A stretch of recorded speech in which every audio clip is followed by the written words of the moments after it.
Avant de passer à la prédication, nous allons rendre grâce et demander au Seigneur de encore bénir les moments qui vont suivre de la prédication. Et je demanderai à Stéphane, si tu veux bien, demander au Seigneur sa grâce, s'il te plaît. Je te remercie, Père éternel, pour cette grâce que tu nous fais chaque jour.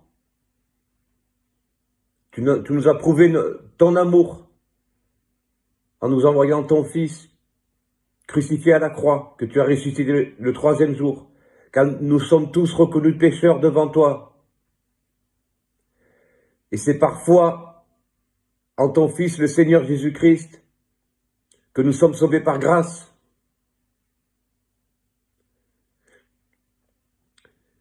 Je voudrais que tu bénisses, Père éternel, cette parole qui va être apportée par notre frère Christophe, que tu as mis dans son cœur par ton Saint-Esprit. Il nous apprend cette parole et l'intelligence de la connaissance à cette parole afin de marcher dans l'obéissance. Car nous voulons te prouver notre amour que nous avons pour toi, Père éternel, dans nos cœurs, mais aussi dans notre obéissance. Car c'est une preuve d'amour d'obéir à tous tes commandements et à tes ordonnances. Merci Seigneur Jésus-Christ d'être présent avec nous jusqu'à la fin du monde. Merci Saint-Esprit de nous amener tout l'amour qu'a le Père pour nous. Amen. Amen.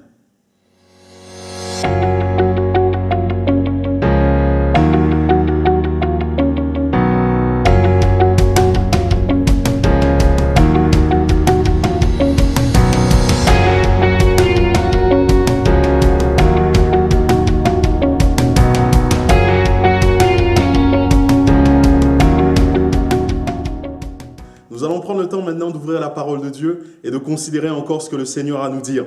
Et je voudrais tout simplement ouvrir avec vous la parole de Dieu dans le psaume 50. Nous allons faire une lecture à partir du verset 7 jusqu'au verset 14. Mais avant cela, j'aimerais introduire ce texte, ce passage par ces quelques mots. Vous le savez certainement, vous avez dû vous en rendre compte, les habitudes peuvent être dangereuses. Elles sont importantes pour nous. Nous avons besoin de nos routines, nous avons besoin de ces choses qui nous permettent d'avancer, d'échelonner notre vie. Et actuellement, dans cette période de confinement, l'une des choses qui est le plus déroutant peut-être, c'est de ne pas avoir de routine. Il est important de se fixer une routine. Mais à force d'être dans quelque chose où on a l'habitude, dans cette routine, on peut être dans un environnement tellement connu, on peut être dans un environnement où on produit les gestes tellement fréquemment qu'on peut perdre de vue l'importance de faire cela. Et même on peut en arriver à être dans des situations dangereuses parce qu'on ne fait plus attention.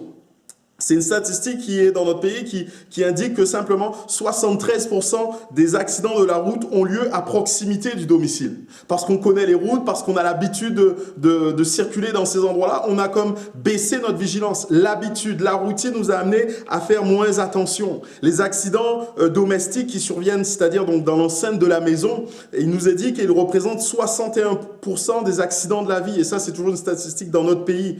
Toujours la même chose parce que dans la maison, on se sent à l'aise. Parce que dans la maison, on ne fait plus attention, on peut se mettre en danger. Et ce constat que nous pouvons faire pour la vie de tous les jours peut aussi être un constat que l'on porte et que l'on apporte pour notre vie spirituelle. Les habitudes, les routines, si elles sont importantes, si elles sont indispensables, elles peuvent nous amener à être dans des zones de danger. Elles peuvent nous amener à oublier la réalité qu'elles sont en train de servir. Et on peut complètement perdre de vue le pourquoi l'on fait certaines choses, les faire sans passion, les faire sans envie, les faire sans cœur. Et le peuple d'Israël, à de nombreuses reprises dans son histoire, a connu ces moments où ils ont été repris par Dieu. Repris par Dieu parce qu'il leur arrivait d'être dans cette habitude, dans cette routine et de ne plus prendre attention, de ne plus prendre garde à la raison pour laquelle ils faisaient certaines choses. Et ce que nous allons lire dans le psaume 50 est exactement cela. C'est Dieu qui reprend son peuple à cause d'une certaine routine. Et nous lisons à partir du verset 7, le psaume 50, à partir du verset 7, et voilà, c'est Dieu qui parle, qui dit « Écoute mon peuple, et je parlerai, Israël, et je t'avertirai. Je suis Dieu, ton Dieu. Ce n'est pas pour tes sacrifices que je te fais des reproches. Tes holocaustes sont constamment devant moi. Je ne prendrai pas un taureau dans ta maison, ni des boucs dans tes bergeries. Car tous les animaux des forêts sont à moi, toutes les bêtes des montagnes par milliers. Je connais tous les oiseaux des montagnes et tous les animaux sauvages m'appartiennent. Si j'ai faim, je ne te le dirai pas, car le monde est à moi avec tout ce qu'il contient. Est-ce que je mange la viande des taureaux? Est-ce que je bois le sang des boucs? Offre en sacrifice à Dieu ta reconnaissance et accomplis tes vœux envers le Très-Haut. Amen. La vie religieuse du peuple d'Israël a connu des hauts et des bas, mais la vie d'Israël, la vie religieuse d'Israël avait été réglée par Dieu. C'est Dieu qui avait ordonné et qui avait donné des indications très précises. Lorsque vous lisez le livre du Lévitique, vous vous rendez compte que tout était bien ordonnancé, tout était bien défini. Ce que le peuple devait faire, le moment où le peuple devait le faire, tout avait été réglé par Dieu. Tout cela pour que le peuple respecte ces choses. C'est bon d'avoir un modèle. Avoir un modèle nous empêche de faire des bêtises. Avoir un modèle nous empêche de faire et de commettre des erreurs. Vous connaissez cette histoire de David qui a voulu transporter l'arche de l'Alliance et d'Uza qui a tendu la main et qui a été comme foudroyé sur place. Pourquoi? Parce que les règles n'avaient pas été respectées. Ce n'était pas sur un chariot conduit par des bœufs que l'arche de l'Alliance devait se déplacer, mais c'était porté par les souverains, par les sacrificateurs. Et quand David a accepté et fait les choses comme Dieu l'avait dit, tout s'est bien passé. Et ici, dans le texte que nous avons lu, Dieu ne reproche pas à Israël le fait de ne pas suivre scrupuleusement les règles que Dieu leur a données. Non, dans d'autres cas, ça s'est produit. Dans Malachie, on le trouve notamment, Dieu reproche au peuple le fait de ne pas respecter les règles qu'il a données. Mais ici, ce n'est pas du tout le cas. Voilà ce que nous lisons, verset 8. « Ce n'est pas pour tes sacrifices que je te fais des reproches, tes holocaustes sont constamment devant moi. » Le peuple continue à offrir des holocaustes à Dieu. Le peuple continue à offrir des sacrifices à Dieu. Dieu ne leur reproche pas cela. Mais ce que Dieu va leur reprocher, c'est la manière de concevoir le fait de s'approcher de Dieu. C'est la manière d'offrir ces sacrifices à Dieu que Dieu va reprendre et c'est pour cette manière, que Dieu va reprendre le peuple parce que cela ne convient pas. Quelle est la conception du peuple? Comment est-ce que le peuple s'approche de Dieu? Comment est-ce que le peuple offre un sacrifice à Dieu? Quelle est cette manière de faire qui irrite tant Dieu? Tout simplement, le peuple voit les sacrifices qu'ils offrent comme une grâce qu'il ferait à Dieu. Le peuple voit les offrandes qu'ils apportent à Dieu comme une obole qu'ils lui apportent. Ils lui font une faveur quelque part. Dieu a besoin de beaucoup de choses et le peuple serait là comme pour répondre aux besoins de Dieu. Quelque part dans l'idée du peuple, Dieu sera en train de se nourrir des sacrifices. C'est là ce que Dieu dit. Est-ce que je mange la viande des taureaux? Est-ce que je bois le sang des boucs? Ceux-ci viennent à manquer, si ceux-ci viennent à manquer, Dieu serait comme en risque, en danger de malnutrition, en danger même peut-être de mourir parce qu'il n'aurait pas assez pour se nourrir. C'est bien mal comprendre le but du sacrifice. C'est bien mal comprendre ce qu'est le sacrifice pour nous. Et pour bien réaliser et comprendre ce qu'est le sacrifice, revenons à deux événements que nous trouvons dans la Bible, deux événements qui sont fondateurs pour nous. Ce premier événement nous ramène au Jardin d'Éden. Au Jardin d'Éden, Adam et Ève ont péché. Adam et Ève se sont détournés de Dieu. Et là, il va y avoir comme le premier sacrifice. Ce sacrifice avait pour but de cacher la faute d'Adam et Ève, de couvrir leur faute. Dieu va faire mourir un animal et va revêtir Adam et Ève de peau de bête. Le sang va couler parce qu'il y a eu offense. Premier sacrifice, et ce deuxième sacrifice auquel je pense, qu'on peut qualifier de dernier sacrifice, est la mort de Jésus sur la croix. Ce sacrifice a eu pour conséquence d'effacer notre dette, d'effacer le péché des hommes. On se rend bien compte que Dieu ne retire aucun bénéfice des sacrifices. Ce n'est pas pour Dieu qu'un agneau est mort, ou en tout cas qu'un animal est mort lors d'Adam et Ève dans le Jardin d'Éden. Ce n'est pas pour Dieu que Jésus-Christ est mort sur la croix. Non, Dieu n'a pas besoin des sacrifices. Le sacrifice n'est pas pour Dieu. Il n'en a pas besoin. Que peut-on donc donner à Dieu, lui qui possède déjà tout? Que lui offrir qu'il n'ait déjà? Voilà ce que nous dit Paul au chapitre 17 du livre des Actes. Le Dieu qui a fait le monde et tout ce qui s'y trouve est le Seigneur du ciel et de la terre. Et il n'habite pas dans les temples faits par la main des hommes. Il n'est pas servi par les mains humaines comme s'il avait besoin de quoi que ce soit. Lui qui donne à tous la vie, le souffle et toutes choses. Ici, Paul est tout simplement en train de nous dire Dieu est autosuffisant. Dieu n'a pas besoin de vous et de moi. Dieu n'a pas besoin de ce qu'on serait capable de lui apporter. Dieu n'a pas besoin des sacrifices. Dieu possède tout ce qui existe dans ce monde. Et si jamais il était question de dire que Dieu pourrait avoir faim et aurait besoin de se nourrir, il n'aurait pas besoin de nous. Et c'est exactement ce qu'il dit au peuple dans ce passage que nous avons lu au verset 10 et au verset 12. Il dit « Car tous les animaux des forêts sont à moi, toutes les bêtes des montagnes par milliers. Je connais tous les oiseaux des montagnes et tous les animaux sauvages m'appartiennent. Si j'avais faim, je ne te le dirai pas, car le monde est à moi avec tout ce qu'il contient. Et c'est une réalité. Tout ce que le monde contient appartient à Dieu. Et si tant est que Dieu avait besoin de quelque chose, il se servirait puisque le monde est à lui. Il n'a pas besoin et il n'aurait pas besoin d'attendre que nous lui apportions quelque chose.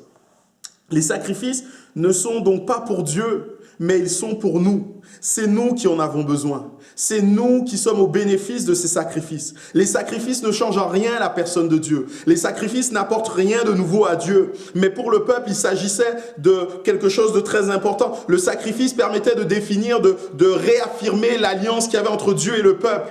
Le sacrifice permettait au peuple de s'approcher de nouveau de Dieu. Le sacrifice permettait au peuple de se soumettre à Dieu, de reconnaître son état de pécheur, son état de dépendance vis-à-vis de Dieu. Le sacrifice est important pour les hommes. Et quand on revient à ces deux sacrifices dont je vous ai parlé précédemment, on se rend compte que c'est l'homme qui est au bénéfice de ces sacrifices. Même si c'est Dieu qui agit derrière, l'homme est au bénéfice de ces sacrifices. Dans le jardin d'Éden, pour Adam, c'est l'homme qui va voir sa faute couvrir. C'est la honte de l'homme qui va disparaître. Alors que l'homme s'était fait des feuilles de figue, Dieu va lui donner une manière de se couvrir qui sera durable. Il ne peut pas effacer ses fautes par ses propres efforts. C'est Dieu qui lui donne la possibilité de le faire. De même, pour l'humanité en Jésus-Christ qui meurt sur la croix, Dieu donne à l'homme un moyen de salut.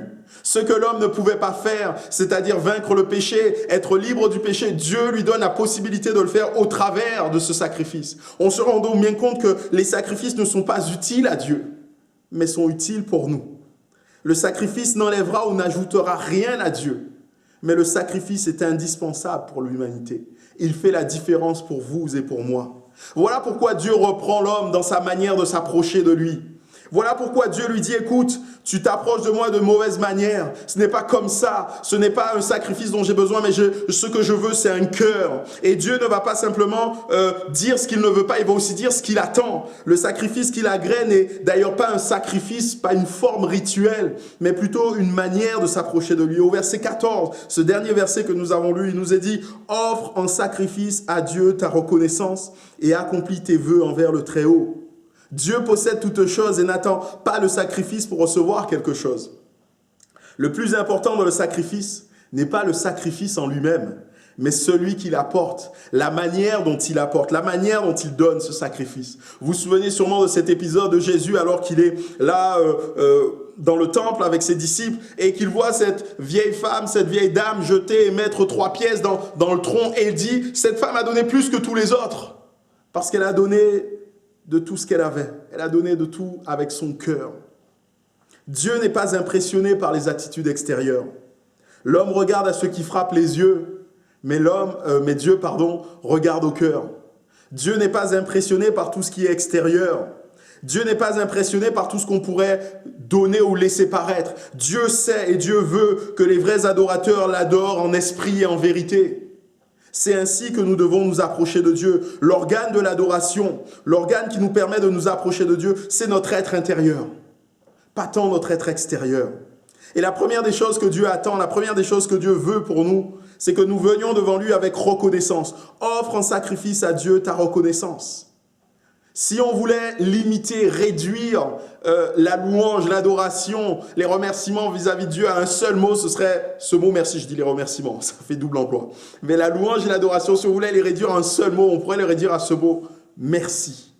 Notre louange, si on n'a qu'un seul mot à dire dans la présence de Dieu, ce mot est merci, on a tout dit. La reconnaissance est le sentiment qui incite à se considérer comme redevable envers la personne de qui on a reçu un bienfait. C'est parce que Dieu nous a fait du bien qu'on a envie de lui dire merci. Il s'agit vraiment d'une rencontre entre deux personnes. Vous comprenez que cela ne peut pas être quelque chose de froid, cela ne peut être qu'un élan du cœur. Voilà pourquoi la vraie adoration est une relation avec Dieu. Et plus le service rendu est important, plus la reconnaissance qui l'accompagne doit être importante. Jésus dira dans Luc 7, versets 36 à 47, « Mais celui à qui l'on pardonne peu, aime peu. » Et quand on regarde nos vies, quel service est-ce que Dieu nous a rendu? Si on devait n'en retenir qu'un seul, on pourrait retenir celui-ci. Dieu, qui au travers de Jésus-Christ, réconcilie le monde avec lui-même. Quel service Dieu nous a rendu. Alors que nous étions séparés de lui, alors que nous étions pécheurs, alors que nous ne pouvions pas nous approcher de lui, il a payé le prix fort pour nous. Et plus encore, comme si ça ne suffisait pas, la Bible nous dit que les bontés de Dieu se renouvellent chaque matin. Elles ne sont pas finies, elles ne sont pas à leur terme. Il continue de nous rendre des services quelque part. Mais la reconnaissance, c'est aussi l'action qui permet de reconnaître quelque chose comme étant vrai et réel. Et la reconnaissance va nous pousser à louer Dieu pour ce qu'il est réellement. Nous ne pouvons rien rajouter à Dieu, je l'ai déjà dit.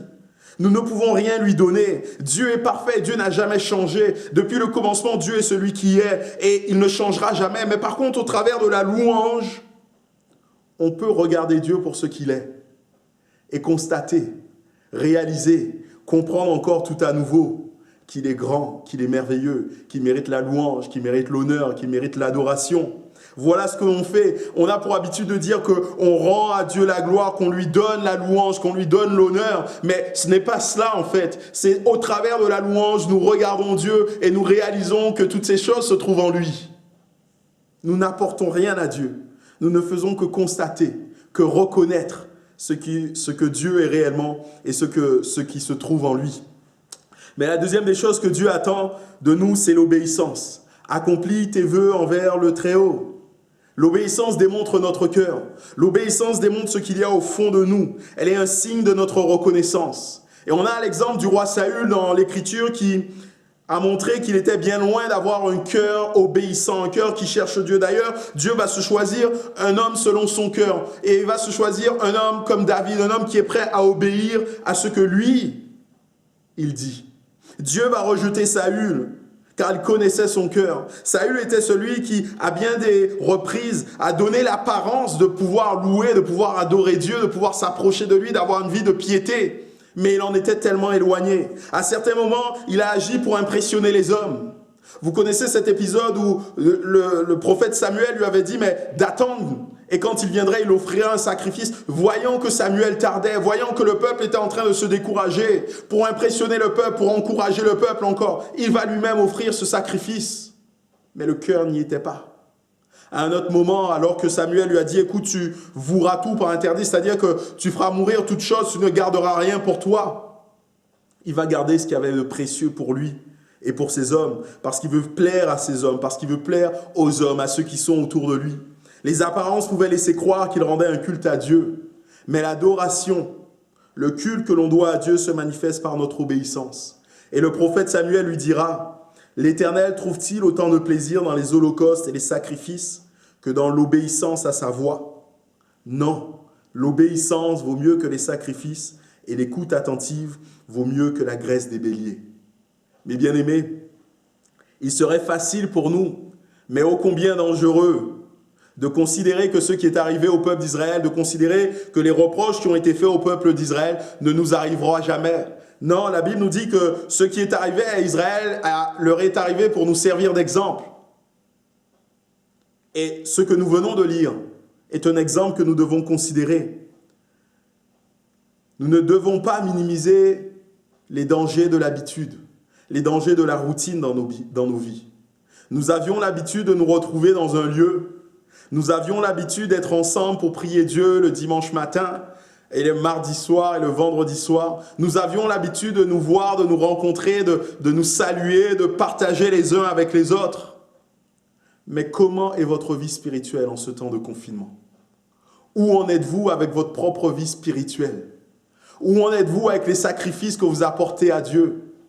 Si dans cette semaine, si dans les semaines qui se sont écoulées, dans celles qui vont venir, jamais vous n'avez pris le temps d'ouvrir votre Bible, si dans cette semaine, les semaines qui vont venir, jamais vous n'avez pris le temps de prier, si jamais vous n'avez pris le temps de prendre des nouvelles, de décrocher votre téléphone pour prendre des nouvelles de frères et de sœurs, c'est un problème. C'est un problème. Peut-être aviez-vous l'habitude de venir par habitude dans ce lieu. On est réglé, ça fait des années que je suis converti. Le mardi à 19h, c'est prière, je suis présent. Le vendredi à 19h, c'est prière, je suis présent. Le dimanche matin à 10h, on a notre culte, je suis là. Mais ce n'était qu'une habitude. Pas de vie derrière, pas de vie de l'esprit, pas de vie spirituelle. C'est un danger, mes bien-aimés. Toute notre vie, toute notre piété personnelle peut ne pas produire le résultat escompté par Dieu. Tout simplement parce qu'on serait tombé dans une routine, à faire les choses pour les faire. Je pense que ce temps de confinement est peut-être un temps que Dieu permet pour nous rappeler, pour nous ramener à l'ordre.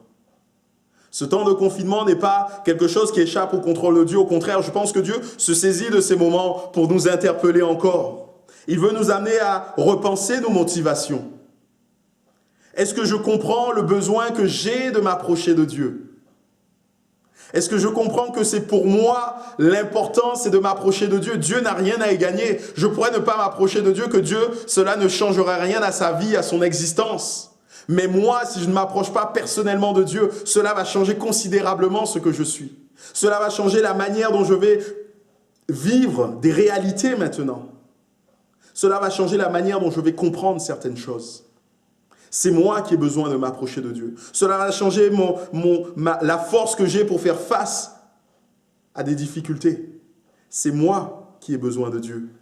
Ce temps nous permet de repenser nos motivations. Ce temps nous permet de recentrer nos actions. Dieu est au centre, ou doit être au centre, de notre louange. Il y a ce chant qui nous dit « Je reviens au cœur de la louange ». Tout est centré sur toi, tout est centré sur toi. Et j'ai envie de dire que toutes nos vies doivent être centrées sur Jésus-Christ. Toute notre existence doit être focalisée, tournée uniquement vers Jésus-Christ, vers Dieu. Tout doit graviter autour de lui.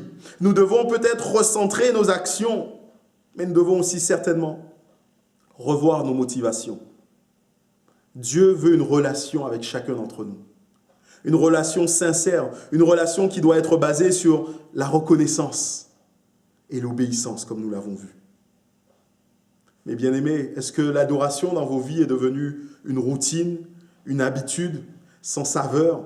Est-ce que votre vie spirituelle est dénuée de sens selon vous? J'aimerais vous encourager, au travers de ce temps de confinement, de vivre l'adoration, de changer votre vie spirituelle, l'atmosphère de votre vie spirituelle, en vous approchant de Dieu comme lui l'entend, comme lui le veut.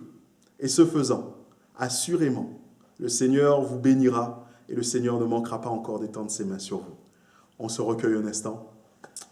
Dieu de grâce, Dieu de miséricorde, nous voulons tout simplement encore te remercier. Nous voulons tout simplement encore te dire merci pour ta parole qui est là encore pour nous guider sur ton chemin, Seigneur. Permets que nous entendions ta parole et que nous la serrions dans notre cœur, Seigneur. Permets que tout ce que nous recevons de toi encore puisse demeurer. Nous ne voulons pas, Seigneur, être de ceux qui, par habitude, font les choses, mais nous voulons vraiment venir devant toi, Seigneur, dans cet esprit de consécration. Nous voulons vraiment venir devant toi encore dans cet esprit en réalisant tout à nouveau que nous avons besoin, Seigneur. Mon âme, Seigneur, éloignée de toi est en train de mourir et je veux, Seigneur, plus de toi, plus de ta vie dans mon cœur. Peut-être avons-nous besoin, Seigneur, de recentrer nos actions, de réaliser que tout ce qui est important, tout ce qui est utile doit se tourner vers toi, Seigneur. Donne-nous de le faire. Donne-nous, Seigneur, de poser les bonnes priorités dans notre vie, s'il te plaît, Seigneur. Pour ceux qui auraient besoin de changer leur motivation, viens encore les aider, Seigneur. Viens encore leur donner d'être plein de reconnaissance vis-à-vis de toi, mais aussi plein d'obéissance. Sois glorifié, Seigneur, pour ce que tu as accompli. Sois glorifié pour ce que tu fais, mon roi, mon sauveur et mon maître. Amen. Alléluia. Merci Seigneur.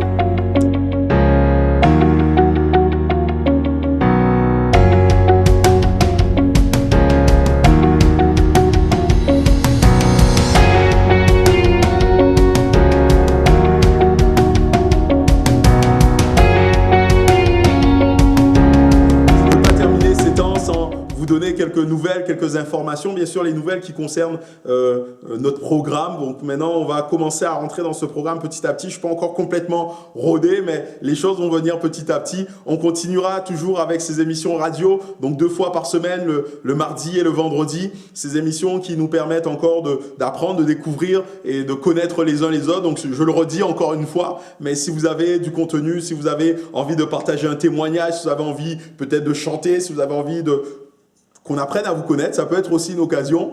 Eh bien, écoutez, faites-le moi savoir et on verra, on trouvera le moyen de monter des émissions autour de toutes ces choses et on se fera du bien et Dieu nous bénira. Les vidéos que je vous avais promis sur le commentaire de Jacques vont venir. Cette semaine, j'étais un peu plus débordé que prévu, mais j'ai commencé à travailler dessus et Dieu voulant, Dieu permettant, cette semaine, les premières vidéos, en tout cas la première vidéo concernant Jacques et une étude de ce livre qui est passionnant, qui est plein de vie, va arriver. Donc, cela sera sera quelque chose en plus pour nous faire du bien. Je suis toujours en train de chercher cet outil qui nous permettra d'avoir un temps de communion fraternelle, de la visioconférence. Donc, moi, je suis à l'aise avec tous les outils informatiques, mais je sais que ce n'est pas le cas de tout le monde. Alors, je suis en train de chercher le bon outil, l'outil qui soit le plus simple et qui permette à tous de participer.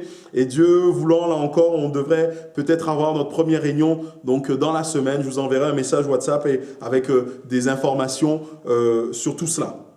Les situations de nos bien-aimés pour lesquelles nous devons prier, bien sûr, nous voulons continuer à penser à notre sœur Nicole Martini qui a été hospitalisée. Notre sœur est donc fatiguée, comme je le disais la semaine dernière. Elle a besoin de repos et à l'hôpital, elle se repose et c'est une bonne chose. Merci Seigneur pour elle. Merci Seigneur pour les prières que vous faites monter vers elle et aussi pour son conjoint, pour Claude. Merci de prier pour lui. C'est sa fille qui s'occupe de lui pendant l'absence de son épouse puisque vous savez, Claude n'est pas encore complètement mobile. Donc pour se nourrir et certaines choses, c'est sa fille qui prend en charge. Donc merci de prier pour eux et que le Seigneur les bénisse. Nous voulons continuer à prier pour Karine Ritchie. Après les obsèques de sa mère, nous avons pris le temps avec ceux qui étaient présents de pouvoir l'accompagner dans ce temps difficile, ce temps de deuil. Mais nous voulons continuer à la recommander au Seigneur pour demander à Dieu de la bénir, pour demander à Dieu de la relever, pour demander à Dieu toute sa consolation. Mais nous voulons aussi continuer à penser à tous ceux qui ont reçu le message de l'Évangile dans ce contexte si particulier. Le Seigneur ne manquera pas de les bénir, nous le croyons. Nous prions aussi pour notre sœur Lydie Lude. Notre sœur est toujours là avec sa maladie, à continuer à lutter. Nous ne voulons pas l'oublier. Nous la recommandons au Seigneur et le Seigneur étendra certainement sa main sur elle. Notre frère Michel Bautron vous salue bien et demande à ce qu'on continue à prier pour lui. Ses ennuis de santé concernant ses problèmes intestinaux sont toujours là, mais notre frère dit que ça va de mieux en mieux par la grâce du Seigneur, donc merci de prier pour lui. Nous prions aussi pour Gladys, nous ne voulons pas l'oublier. Pour elle aussi, les choses sont toujours encore difficiles. Et je l'ai eu, on a échangé par SMS comme on le fait d'habitude et elle me disait que... Excusez-moi, elle me disait que il y avait beaucoup de douleurs et que on l'avait prévenu qu'au bout d'un certain moment, elle sentirait ces choses. Donc là, elle est dans une phase un peu compliquée. Merci de prier que le Seigneur étende sa main sur elle et qu'elle soit soulagée et qu'elle soit même guérie parce que nous croyons à la guérison que le Seigneur est capable de communiquer. Nous prions aussi pour Sylvie, la fille de notre sœur Françoise H. Donc notre Sylvie est toujours donc coincée sur un bateau et ce bateau a connu ses premiers cas de coronavirus et vous imaginez bien que dans un espace confiné comme cela, ça peut vite circuler. Donc pour l'instant, elle n'a pas encore eu la possibilité de quitter ce bateau pour rentrer en France, mais prions que le Seigneur ouvre une porte. Il y a 2 jours, si je ne me trompe pas, le bateau accostait à Rome et nous croyons que le Seigneur va peut-être permettre d'ouvrir une porte pour que tout cela se passe au mieux. Nous continuons à penser à Christian Callot, à Thierry Damonville, à Guylaine Lotte et bien sûr à ce couple en souffrance dont je vous avais parlé, qui m'avait contacté. Et nous croyons que le Seigneur est capable de bénir tous ces bien-aimés, toutes ces personnes. Merci pour les prières que vous faites monter vers le Seigneur pour eux. Je terminerai simplement en parlant encore du Covid-19, de ce coronavirus. Hein, vous en entendez beaucoup parler, mais juste pour vous donner des nouvelles d'églises et de situations autour de nous. Bien sûr, je vous faisais part la semaine dernière de 3 cas sur l'église d'Annemasse, juste pour vous dire qu'ils vont beaucoup mieux par la grâce du Seigneur. Merci pour vos prières. Nos bien-aimés sont relevés, nos bien-aimés vont beaucoup mieux. Je vous disais la semaine dernière qu'un grand nombre de pasteurs étaient à terre, donc ça continue. Merci de continuer à prier pour eux. J'ai eu au cours de cette semaine beaucoup de contacts avec des pasteurs un peu partout en France et il y a des régions qui sont vraiment touchées profondément. Il y a des églises qui sont bouleversées à cause de cela, notamment en région parisienne. Il y a des églises qui sont vraiment touchées à cause de ce virus, des personnes qui ne peuvent même plus être hospitalisées parce qu'il n'y a plus de place dans les hôpitaux. Demandons au Seigneur sa grâce sur tout cela. Pensons aussi aux EHPAD. Nous avons quelques EHPAD qui sont gérés par nos églises et nous savons que vous avez sûrement entendu dans les nouvelles comment ça se passe, comment il y a déjà des problèmes dans certaines EHPAD. Demandons au Seigneur d'étendre sa main, de préserver chacune de ces personnes dans ces EHPAD, mais aussi le personnel soignant. Nous croyons que Dieu est capable de le faire. Et vous l'avez sûrement vu sur notre page, dans les informations régionales et nationales, tous les mardis, les assemblées de Dieu veulent s'unir dans un moment de prière, une mobilisation dans la prière. 1 heure, il nous est proposé 1 heure de prier, 1 heure loin des écrans, loin de toute distraction, simplement avec notre Bible. Toutes les semaines, je mettrai donc sur notre site les différents passages pour la méditation qui sont associés avec ces temps de prière. Et nous croyons que tout cela, ce sont des temps que Dieu bénit, des temps que Dieu veut. Et Dieu ne manquera pas de relever son Église, mais aussi de permettre qu'il y ait comme un vent de réveil dans la France au travers de toutes ces choses. choses. Merci donc de prier pour tout cela. Merci aussi pour votre participation à ce culte. Merci d'avoir regardé toutes ces choses. Je vous donne rendez-vous la semaine prochaine déjà pour un culte, mais aussi tout au long de cette semaine où Dieu ne manquera pas de nous faire du bien. Si vous avez besoin de me joindre, je le rappelle, vous pouvez me contacter et que le Seigneur vous bénisse. À très bientôt. Au revoir.